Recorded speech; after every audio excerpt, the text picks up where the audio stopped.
अखिलेश जी इस विषय को नहीं समझ पा रहे हैं कि उन्होंने जो खुद कहा था वो अपनी बात से पीछे हट गए। अब उदाहरण के लिए उन्होंने कहा था पीडीए, अब राज्यसभा के जो उनके कैंडिडेट हैं वो पीडीए कहाँ हैं? वो तो एफडीए हैं, फिल्म स्टार, डायनेस्टी एंड अफसर। मुझे लगता है कि दोनों इससे पूर्व अपनी पार्टी के मंच को जितना ध्वस्त कर चुके हैं, एक साथ आकर शायद दोनों पार्टियों के उस संयोग को और ध्वस्त करेंगे। राहुल गांधी जी के जमाने में सिर्फ एक जीत पाई रायबरेली और अब 80 सीटें हैं तो 79 हार गए। मुझे लगता है कांग्रेस कुल गौरव और समाजवादी पार्टी के कुल कुलांगार, इन दोनों बच्चों ने आकर जो भी अपना इतिहास दिखाया है, भविष्य की बानगी उसमें नजर आ रही है। भैया, बबुआ और बुआ जी, सबका संकट एक है, आएगा तो मोदी ही, चूंकि नियत नेक है। देखिए, इन सारे विषयों के ऊपर मामला न्यायालय में विचाराधीन है।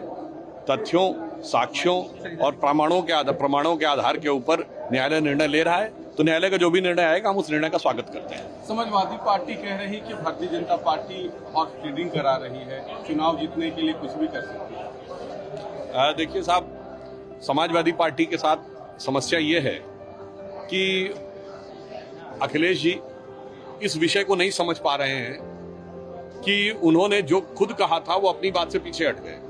अब उदाहरण के लिए उन्होंने कहा था पीडीए, अब राज्यसभा के जो उनके कैंडिडेट हैं वो पीडीए कहाँ हैं?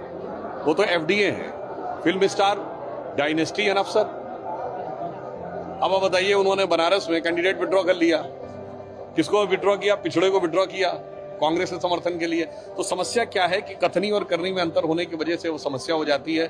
तो मुझे लगता है कि उनको अपने बारे में विचार करना चाहिए बजाय प्रतिक्रिया देने के। सर, लोकसभा चुनाव के लिहाज से राहुल गांधी और अखिलेश यादव एक मंच पर रहे, किस तरीके से देखते हैं, कितना चुनौतीपूर्ण रहेंगे? मुझे लगता है कि दोनों इससे पूर्व अपनी पार्टी के मंच को जितना ध्वस्त कर चुके हैं, एक साथ आकर शायद दोनों पार्टियों के उस संयोग को और ध्वस्त करेंगे। उदाहरण के लिए राहुल गांधी जी के पिताजी राजीव गांधी जी के जमाने में कांग्रेस को 400 सीटें मिली थी और राहुल गांधी जी के नेतृत्व में चुनाव हुआ, 44 पे ले आए थे, फिर 52 मिली।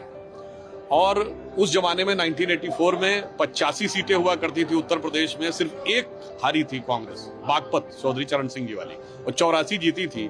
राहुल गांधी जी के जमाने में सिर्फ एक जीत पाई रायबरेली और अब 80 सीटें हैं तो 79 हार गए। तो मुझे लगता है, और श्री अखिलेश यादव जी, स्वर्गीय मुलायम सिंह जी 1989 में पहली बार मुख्यमंत्री बने थे, भाजपा के सपोर्ट पे उन्होंने भाजपा को झटका दिया, फिर वीपी सिंह जी के साथ गए। चौधरी अजीत सिंह जी को भी उन्होंने पटकनी दी थी और तब मुख्यमंत्री बने थे वीपी सिंह का साथ लेके, इसी तिलक हॉल में। अब वीपी सिंह को झटका दिया, चंद्रशेखर जी के साथ गए, चंद्रशेखर जी को झटका दिया, काशीराम जी के साथ गए, और सबको झटकते हुए वो अंततः 2012 में कुशलता के साथ समाजवादी पार्टी की स्पष्ट बहुमत की सरकार बनाने में सफल हुए। अखिलेश जी को सत्ता दी, वो 57 पे ले आए।